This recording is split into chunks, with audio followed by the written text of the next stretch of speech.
Thinking the Future, New Perspectives from the Shoulders of Giants is the latest book on scenario planning and prediction to hit the shelves. Co-authored by Clem Sunter and Mitch Ilbury, this book focuses on teaching us the futurist art of decision-making by reimagining seminal concepts from some of history's greatest thinkers. And they join us now via Zoom to help us unpack this offering. Gentlemen, a very good morning to you. Thank you so much for joining us, and a warm welcome to Morning Live. Morning. Very much. Now, Clem, I'm going to start with you. Let's start with where the idea to collaborate with Mitch on this book came from. Well, we've worked together over the years on trying to promote a foxy type of thinking, but we never referred to the philosophers who underpin the thinking. And so Mitch and I decided that we needed to do a book which was broader than previous books on foxes and go into the kind of thinkers like Aristotle and Socrates and the Stoic philosophers to show that this kind of thinking has been around for years. It's just not been used about the future. For example, Socrates says you've got to ask questions, very deep questions about issues in order to get to the truth. And that applies to predictions of the future too. You can't let emotion cloud what you are thinking about in terms of the future. Right. Mitch, you wrote this book during a pandemic. Why was it important for the two of you to produce this book, especially during this time? Yes, well, ultimately the book's about thinking the future, and this is something that we've been talking about for years now. Clem and I both run strategy sessions, and I can imagine the number of times over the years that we've done strategy sessions with big corporations, and under the list of key uncertainties, they always list a pandemic. That it sits there on the flip chart. It's something that they know might happen, but they never really prepare for it. And I think this pandemic has shown that you've got to be prepared for all sorts of things. Everyone at every level of decision making needs to be able to think the future effectively. It's a real skill, and hopefully this book gives the underlying principles to enable people to do that process well. Now, Clem, speak to us, if you can, about some of the giants that you drew wisdom from for this book, and how do they help you reimagine the future and change your ways of thinking about the future? Well, one of the giants was a Frenchman called Pierre Wack, who helped us very much in the 1980s with the high road and low road scenarios, the high road of negotiation leading to a political settlement, and the low road of confrontation leading to civil war and a wasteland. And we pose two scenarios to South Africans now. One we call people's economy, where we truly transform our economy away from the exclusive one that we have into a people's economy where we have a revolution of young entrepreneurs all over the country in terms of setting up small businesses, because unfortunately big business and government are no longer major job creators. So we've got to go flat out on that. Or it's the cautionary tale, which is one of increasing violence and unrest leading to total anarchy. And I'm afraid to say the violence and the looting recently has raised the probability of the cautionary tale. So our actual scenarios in the book for the future of South Africa are absolutely critical at this stage in terms of the president now taking the lead to create an entrepreneurial economy. Indeed, and just picking up on that, Mitch, one of the questions that you ask in this book is whether people know how to think about the future. Tell us more about this. And if they don't, where does it seem to have gone wrong? Yeah, well, if you think about it, every decision we make relates to the future in some way. And so it's naturally an implicit skill that we all need to learn. Hopefully what we've tried to do in this book is make that process of thinking the future explicit, to really put it under the microscope and see how are we doing it and how can we do it better.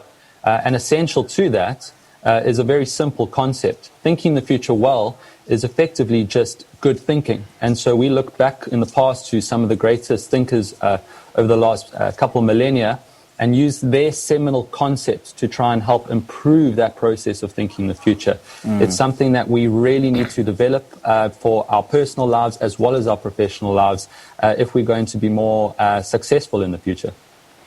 Now, Clem, being a scenario planner yourself, you just made an example of the looting and the violent unrest in some parts of the country that we've experienced in the past couple of weeks ago. So what do you make of that? Do you think that people decided to take the law into their own hands, seeing that government failed to discharge its own responsibility, that of providing a better life for all, and people decided, no, we will be taking the law into our own hands? One of the things we say in the book is that being a good futurist is spotting the forces that are driving the present into the future. And one of the forces in South Africa over the last 20 years has been the fact that we haven't created an inclusive economy. And there is an incredible degree of frustration, particularly amongst young people who are 50% unemployed, that they actually can't get jobs.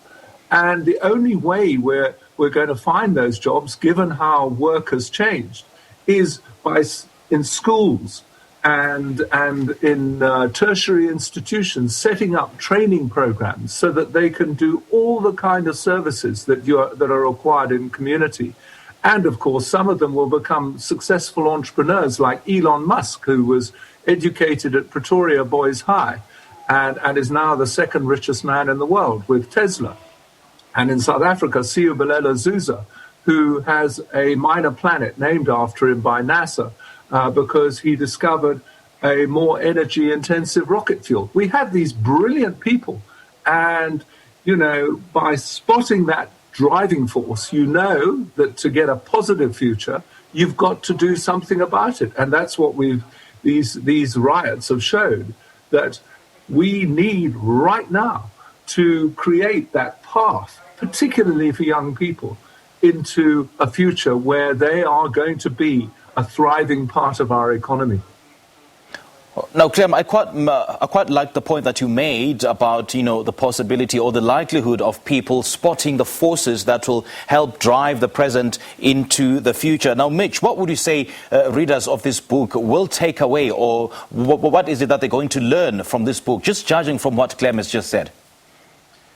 So effectively, they're going to have a set of principles that they can use in their decision-making going forward to make sure that those decisions are more effective and based on a greater sense of what the future has in store. Now, it's not about forecasting. It's not about saying, oh, I predicted this correctly. Not at all. Futures thinkers, brilliant futures thinkers need to be very real with the fact that we don't have a very good grasp on what the future has in store. So instead, we need to entertain multiple different scenarios, plausible stories for how the future may play out, and bring that into our decision-making to ultimately make us more agile and adaptable and flexible, which is where we born out the foxy concept of thinking with the mind of a fox. Okay, that's a totally different dimension to this, to today's discussion. Now, Clem, just for the benefit of our viewers and for interest's sake, what does a futurologist and scenario planner do? Well, you entertain multiple scenarios. You look at the flags that would suggest one or other scenario is coming into play, and you do that every single day. And then you try and sense the probability that each scenario has so that you can decide what to do. And we have this vital chapter towards the end of saying thinking and doing. It's no good just to be a good futuristic thinker. You've actually then got to do things. And the two giants in that chapter are Steve Jobs and Nelson Mandela, because they wouldn't have remade history as they have done if they'd just been thinking. So you have to combine that tag team of thinking and doing in order to be a success. And that's in your personal life as well as in corporate life or in government. Okay, just for interest's sake, where do we get a copy of this book? It's just so we indulge in the wisdom, of thinking about the future. Well, you can certainly buy it at Exclusive Books and other bookshops in South Africa. But I have to say, we're very proud that on Amazon, if you go to business planning and forecasting, we've been number one. And that's for the world. And of course, these charts change every day, but we're still up there in the charts. So you can buy it on Amazon as well. Great stuff. Clem and Mitch, great chatting to you, gentlemen. Thank you so much for your time. Thank you very, very much, too. Clem Sunter and Mitch Ilbury are scenario planners and authors. They've just joined us to discuss their latest book titled Thinking the Future.